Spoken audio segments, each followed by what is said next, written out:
presenter, Glen Fisher from Dairy Australia. And Glen is an industry analyst for Dairy Australia and is focused on the marketing sector both at the local and international product markets. And he's been focused on, as well as he's been focused on the dairy industry from also the farm gate all through to the supermarket, so quite a big production line there. So, Glen, please come forward and give us your perspectives on what's happening in that dairy industry in the global field. Thank you. Great. That moves it forward. Yep, thanks very much. Thanks very much for the kind introduction there, and thanks also to Marcus Oldham for extending the invitation to speak to you here today. And thanks to Harold, Dr. Stone and Miho for your fine presentations. Very informative. It's always great to learn about what other sectors are doing or what's happening in other sectors. And I'm standing between yourselves and sandwiches or lunch, so I know that can be slightly frustrating. There will be points where I'll say, Harold said this, or Miho said this, or Dr. Stone's already said this. Those guys have done a lot of the heavy lifting for me. I'll try and keep it a little bit basic. It is mainly dairy oriented. There won't be too much on specific products, but the presentation, as you see here, in a couple of parts. I'll start with a bit of an introduction, something like Miho did, give you a basic introduction to what DA is, give you some basic industry demographic facts and figures before looking a little bit at global supply and global demand, and just trying to pinpoint at a general level some of those opportunities and challenges for dairy. At the outset, Dairy Australia, like MLA, is one of the RDCs, and it's farmer-owned and largely farmer-funded.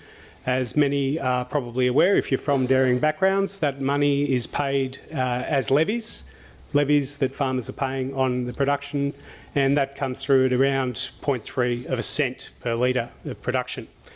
Now, our objective is creating a sustainable, competitive dairy industry, or I missed a word there, competitive, innovative and sustainable dairy industry. There are 3 strategic priorities that we focus on to support that objective. And those include profitable, competitive dairy farms, as well as the one in the middle, which would be protecting and promoting our industry, and then growing skills and capabilities. Now, we take a whole of value chain approach, and that's illustrated in the photographs at the bottom of that slide. That means that a large focus of activity is on farm inputs and milk production, so that's the pre-farm gate part of the work, but we also do extend, like MLA, into both processing and manufacturing, as well as trade and exports and domestic markets activity. So some of that activity is providing analysis and information, and FTAs with China have already been mentioned. Providing advice and support for stakeholders in negotiations is also part of that. Moving along, that is the value chain that I spoke of earlier in those photos. So you see the farm gate section there all the way through to the port. The basic facts and figures of the industry, though, just to set the context. Look, there's around about 6,400 dairy farms in the country now. That's the 2013 figure. We'll have figures for 2014. That's the financial year 2014. A little bit later in the year, we'll be compiling them shortly. But look, with those 6,400 farms produced around 9.2 billion litres. That's 9.2 billion litres of raw milk. Okay, so we're not talking about supermarket milk. We're just talking about the actual production base there. 9.2 billion litres with 1.6 million herd, that's the national milking herd, gives you around about a 250 herd farm on average, with a per yield of 5,500 litres, or about 1.4 million litres per farm. So we also have some other key characteristics of the environment we're in there. We're about the 3rd largest rural sector after grains and beef. We have exports close to about $3 billion. We also have around 43,000 people, split roughly between pre and post farm gate. And some of the other important facts that are kind of constraints, challenges and opportunities for the industry. We actually have growing per capita consumption here in Australia. Now that's important just because there are some important supply markets such as the United States where per capita consumption is actually declining. And also there are some important key demand markets like Japan, which has been mentioned, where per capita consumption is also declining. However, as has been well touted, there are plenty of other opportunities, and as Harold said, don't worry about demand.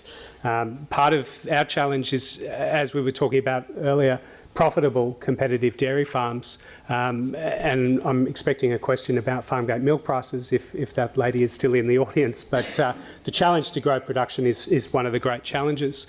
But having said that, we're still able, as you see here, to export around about 40% of total milk output. That left-hand axis is billions of litres. The bars actually represent the total production volume. So, we peaked around about financial year 2002 at over 11.5 billion litres. You see prior to that, there was a gradual build-up to that peak. Now, a large part of the driver there was the deregulation process. So both companies and farmers, specifically in the southeast, and we often refer to southeastern export-focused regions. We really mean, the corner of South Australia towards Mount Gambier, all of Victoria and Tasmania, which is the focus of the export industry. Close to 70% of Australia's raw milk production is in that southeastern region. So, for better or worse, the other regions are generally labelled as domestic-focused regions. They're supplying domestic markets, primarily, of course, drinking milk markets around the major metropolitan areas.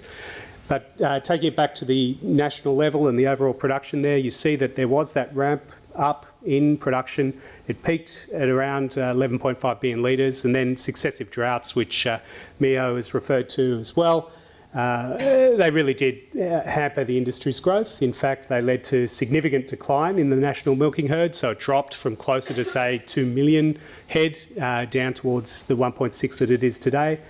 We've had over the last couple of seasons, and the seasons, of course, for those that are less familiar, correspond to the financial year. Over the last couple of seasons, we've had much more favourable conditions throughout much of the country, although there have been some important gaps. By gaps, I mean severe dry conditions, particularly in the southeast last year. There are still very dry conditions in Queensland and northern New South Wales in particular. However, that all said, we like to also point out that we've maintained this big exportable surplus, which, as Dr. Peter Stone pointed to, is one of the reasons why we have a lot of these opportunities and challenges ahead of us. And that now sits at 40%. It'll probably be a little bit up in this coming year, 2014. But to look at where those exports actually go, and apologies to Miho if some of this is starting to look like deja vu. If you replace the word dairy and meat, it looks kind of similar in a sense. Look, Japan and China are the primary markets. There has been this rapid escalation in Chinese imports of Australian product and more broadly product from other origins. So that has put China there very quickly in the same way that it has in beef, as Miho pointed out earlier. Obviously, the historical context, for those of you that were around and well remember, back in the day, the UK was the biggest destination for Australian dairy exports. So there has been this massive change on the demand side. Not that we're worried about it, Harold, just that it's interesting to remind ourselves of it, that the work that Miho does and the work that my colleagues do in engaging with markets, educating consumers, this is not finished work. And in fact, China is a large part of our focus for this reason now. So dairy is slightly different to both grains and beef in the sense that there is actually more value added, and I don't mean that in a devaluing sense for your sectors, but I just mean we're talking about a lot more finished goods. We're talking about whole milk powders, skim milk powder, we're talking about cheese, so we're also talking about much more intensive production, which Dr. Peter Stone also alluded to as one of the challenges perhaps. So look, if we look at that map in a couple of years, we'll probably see that the volume, or the value rather, which is shown there, may climb upwards in China. That is an expectation, and just like the picture of or beef consumption rather in Japan slipping, we may well see Japan slip in the rankings, but I'd like to assure Miho and others in the room that, of course, Japan remains an established market that we're still focused on. However, to get back to demand a little bit later, in order to contextualise what I just said about what the Australian dairy industry today is, world trade and who the suppliers are and the amount of world trade in dairy is also slightly different to grains and to beef. And the main difference is that in comparison, dairy is fairly thinly traded. There's only around 11 million tonnes of product traded on an annual basis. Now, of course, in recent years, this is changing, and it's changing fairly rapidly, with one of the key drivers being the growth of China. But if we step back to look at that 11%, that 11 million tonnes, well, where does it come from? Who owns it? We see that 40% approximately comes from New Zealand. And for those of you that are no doubt aware, most of that is coming from Fonterra. Of course, they have a blessing, to use your phrase there, Harold. Their blessing is that Fonterra has the majority of its milk production. That is, 95% of New Zealand's milk production is exported, and most of that exported volume is coming from Fonterra. Okay, so that, together with decades of real effort and building real capabilities to do more than, I think what Miho was talking about, do more than just send stuff, their effort there has resulted in them winning that lion's share of world trade. But you see, after the New Zealanders come the EU, and they're also not insignificant. The EU, of course, has some significant companies such as Friesland Campina, that has a joint venture with Warrnambool Cheese and Butter towards the west. There are also companies such as Arla. Arla and Friesland Campina are also massive cooperatives. And one hopes some inspiration for our local cooperatives as well, Murray Goulburn and Norco. But look, if we look next towards where the demand is, there is a little bit too much on China for some liking perhaps, but what we're looking at here is the key importing regions and countries. Now, most product does go to developing countries, does go to emerging markets. You'll see at the far left, Southeast Asia. That's a site of relatively stable growth, and of course it does reflect around about 5% growth in GDP year on year. Very strong markets for Australia. 5 of the top 10 markets by volume and value are going to be coming from the ASEAN countries, and those include markets like Malaysia, Singapore, Indonesia, Philippines. They chop and change in some years, but those are generally going to be in there. Then, of course, we see Greater China as it's listed there, which the bulk of that is the PRC, the People's Republic, and of course it's also including Hong Kong, and not that there's much going into Macau for obvious reasons or not, but after that we see relatively stable growth, if not flat growth, in Japan. Still very big importer, but as Miho also alluded to, the demographics of Japan and the economic travails, if I can say, have made it a slightly less of a focus for growth. Russia and Mexico are included there not because they are significant markets for Australia, but they are part of this set of major dairy importers. And for those that are unaware, Mexico is a massive importer. It's the neighbour of US, which is also a massive producer and exporter now. Moving on, Mexico specifically and the US specifically, if we looked at that pie graph of who the suppliers are, it would have looked fairly similar 10 years ago. Australia would have had a little bit more, but the main difference is really the growth of the US as an exporting force. Now, the US industry is about 10 times the size in production volume, and they've historically looked to export a lot of their product into Mexico, but increasingly they're looking at other parts of the world. So they're looking at the same markets we are. They have taken a lot of market share in Korea in particular, but in recent years they've increased their presence in Japan, and they're looking all over the rest of Asia as well, the same places that we're looking, China and Southeast Asia.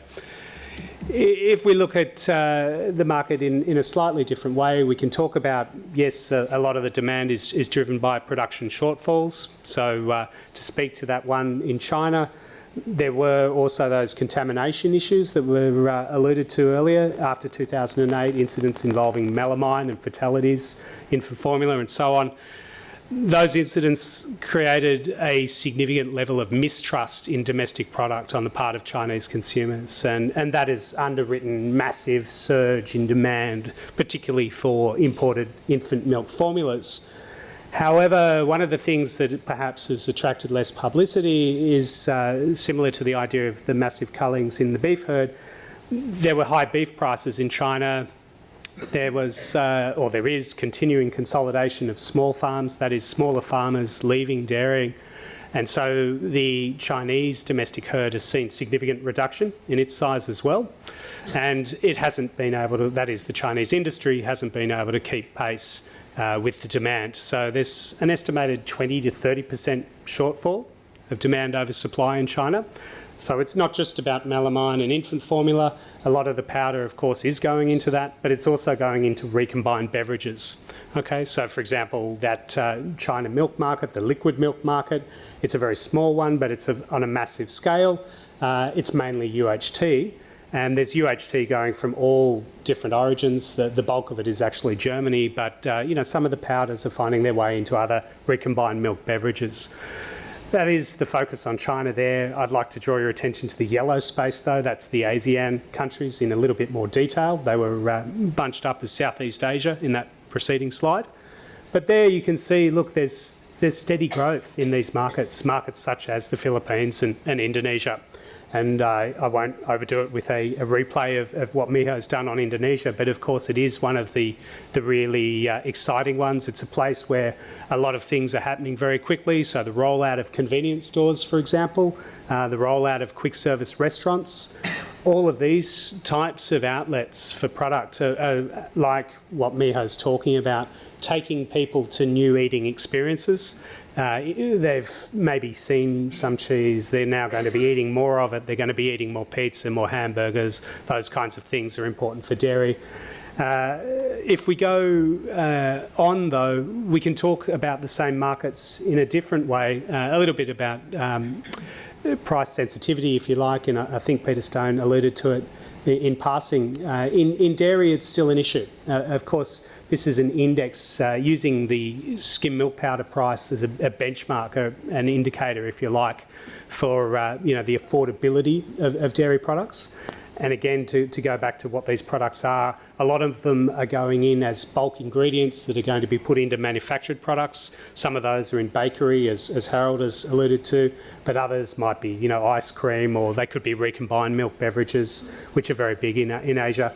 So these prices have been indexed to the local currencies there, and the bar along the bottom gives you an idea of which country is which. But at the top, more expensive there is Indonesia.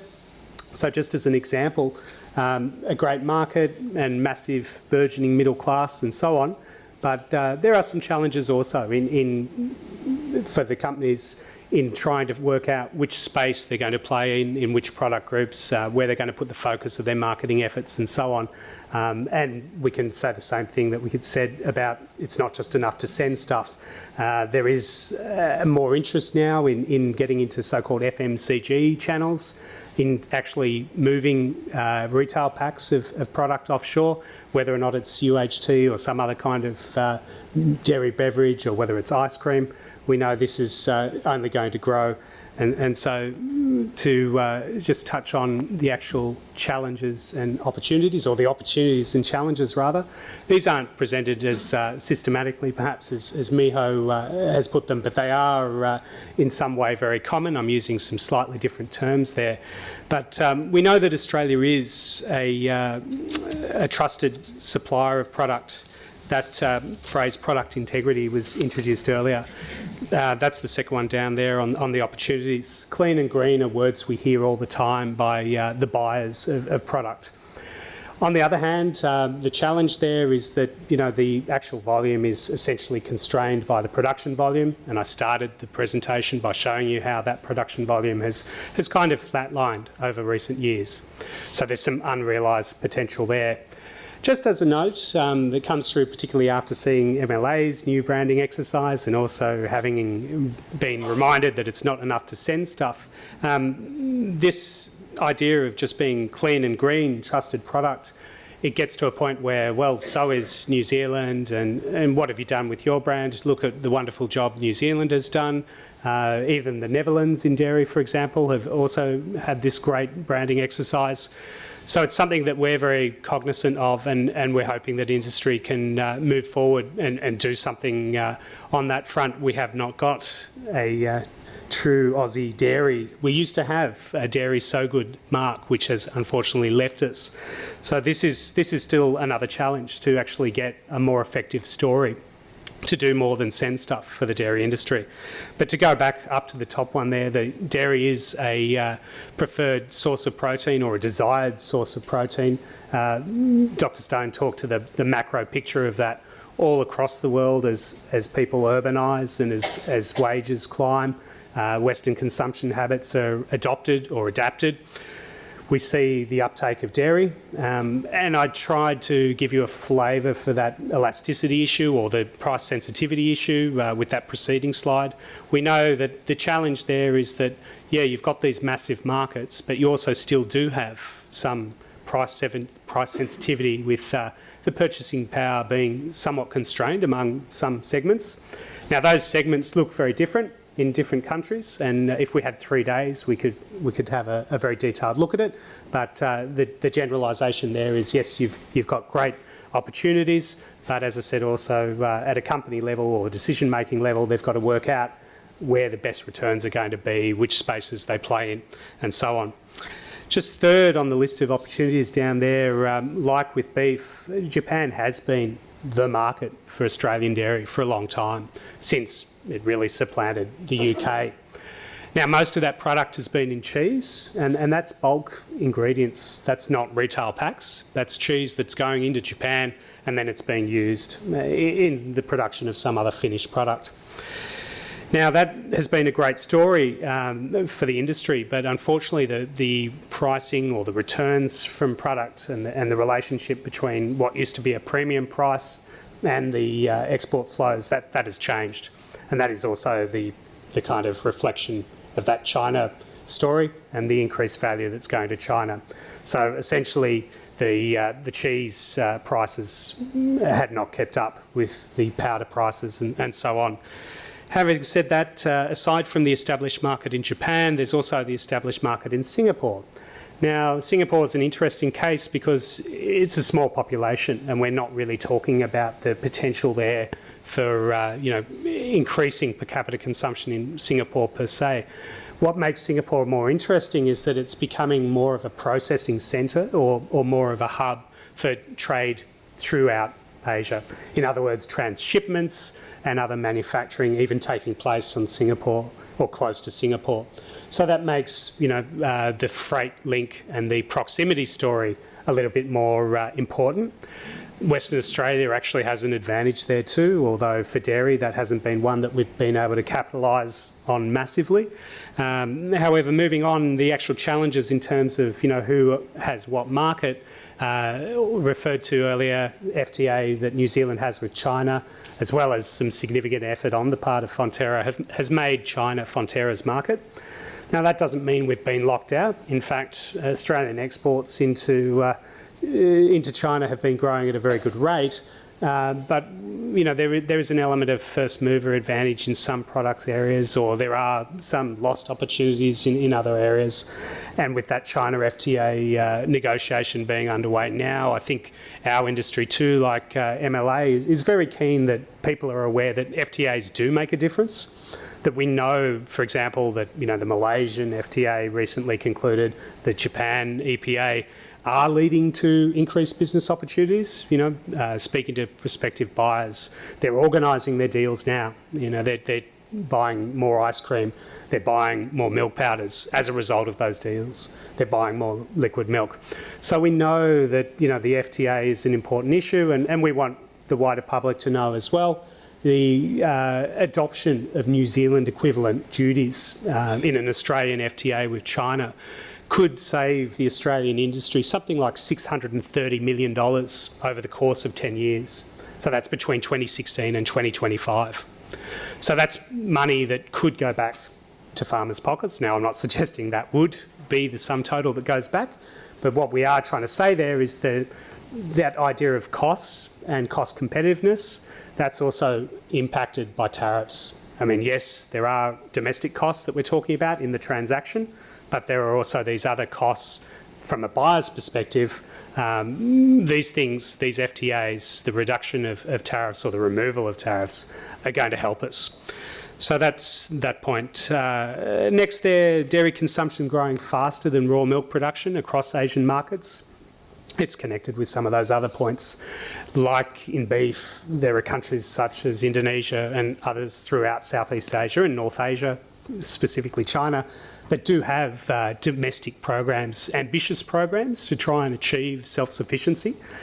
Now, particularly in Southeast Asia, these are very laudable goals, but they're very challenging, and it's going to be difficult to see how some of those self-sufficiency targets are going to be reached. So having said that, Asia is the focus, and that is the focus for us as an industry, and it's evidently the focus for our counterparts in the European Union and in the USA. I alluded to before, the increase in US milk production, just a small increase there, is very significant for how much extra product comes onto the world market. So, you know, we watch and see what happens there. I talked about the trade agreements. I didn't mention there the use of non-trade barriers, or non-tariff barriers rather. Now these things can be in the form of regulations for labelling or testing, and maybe some of you are aware there that, you know, there has been a new process, a regulatory process in China that has for some time, since around May, been in place. And that has been a bit of a hurdle for companies, and is still a hurdle for many companies going through the approval process. There are plenty of other examples, but those are things that are also a challenge for the industry and for its players. Lastly, and not least, is that both opportunity and challenge of growing production. Now, I mentioned earlier the national herd has declined from somewhere near 2 million head to down around 1.6 million. So more cows is obviously going to help. Dr. Peter Stone talked about the means to improve productivity, closing the yield gap and so on. We know that around about a third of the productivity increases we've seen in dairy come from just genetic improvement. There's probably around a third that is coming from changing feeding regimes as well. But, you know, Australia, and this maybe goes to one of the earlier questions, is not a completely pasture-based system nationally. Obviously, there's significant variation. There are some so-called TMR or total mixed ration systems where, you know, particularly in the north, in northern New South Wales or in Queensland, you see very intensive use of grain. But there is still more pasture-based activity in Tasmania. And some of our work also tells us that, well, you know, where farmers have the capability and the resources to be growing their own feed and supporting their own operations, then they're going to be more profitable. And those happen to be also where there's a lot of pasture and good growing conditions for pasture. And so the potential for production growth, we know it's there. We've seen, you know, the historical levels of production higher. And we've seen also in regions recently, in the state of Tasmania, for example, significant double-digit growth. And that's been achieved without the use of hormones. That's been achieved without significant increase in farm conversions or the creation of new farms. There are robots in Tasmania, not many, but it's not actually that production growth hasn't relied on robots either. We know that a farm gate price is a major incentive, and we have seen historically high farm gate prices. And I don't want to get into, you know, more detailed discussion than that, but to talk to where the opportunity is or where the potential is, we know that that combination of good farm gate prices, favourable seasonal conditions, and, you know, good pasture management and farm business management is going to lead to more favourable production growth. So with that, I think I'll leave it there. Thanks very much.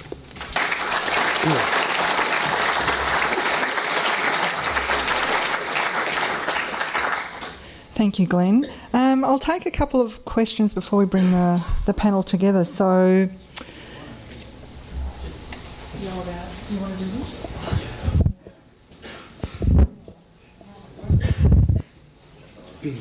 Glenn, I read in your biography that you speak Japanese and you read Japanese and you worked in Japan for 8 years. I'd be interested in a couple of comments about how learning a language has value added to your career progress. Thanks for the question. It's a difficult question to answer. I can't put a dollar amount on it, but I can tell you that for the students here, learning a language is, I think, most beneficial in giving you a new way to think. And by that I mean, as Miho is also kind of alluding to, when we go behind borders, things are different. The people are actually the same. They are, human beings, but they do think differently. They do have different ways of being. They do have different customs.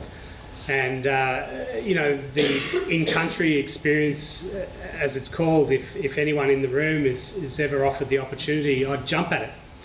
Because it's as a young person that you're most advantaged to actually start learning a foreign language. And I have to admit to being slightly too old when I first started. But in terms of what it adds to the career, yes, to recap, it's that different way of thinking, that ability to understand someone else's viewpoint. You're putting yourself in the mind of the listener as well, if you like. We are fortunate growing up in an English-speaking environment, but Miho said, don't be complacent. He was talking about, as a beef exporter. I can say the same thing about as a dairy exporter, and also about a native English speaker thrown into a foreign language environment. You make a decision, whatever you do when you get up. If you do have the opportunity to learn a foreign language, jump at it. Changes your life. I've got a question up the back. Could you tell us a bit more about the fresh milk export business that's building up? Yeah, look, it's amazing the amount of focus. I think there's something happening with the journalists once they get a story and everyone starts to replicate the same story. There is a story. There is a story to tell. Fluid milk, as I alluded to, since 2008, yes, you've seen this massive import surge in China. The actual fluid milk import surge, though, is more related to that domestic shortfall I was talking about, so it's happened more since 2010, if you like. The opportunity is there, but look, realistically, the shelf life of milk, you've really got only 15 to 21 days because testing and quarantine and so on. Both the economics of flying it there and getting it from the production to the processing site to the airport, the economics there, the freight costs, as well as that time, makes fresh milk per se, a very challenging exercise to say the least. Now, companies such as Warrnambool have talked about having tried to do it. There are some operators in regional Victoria that are flying under the radar doing it, we know of. And Norco most recently has announced that it's been doing it through its partners. If we look at the market size, yes, the market potential is massive. Can the premiums be sustained? Difficult to suggest that. Also, the level of competition there.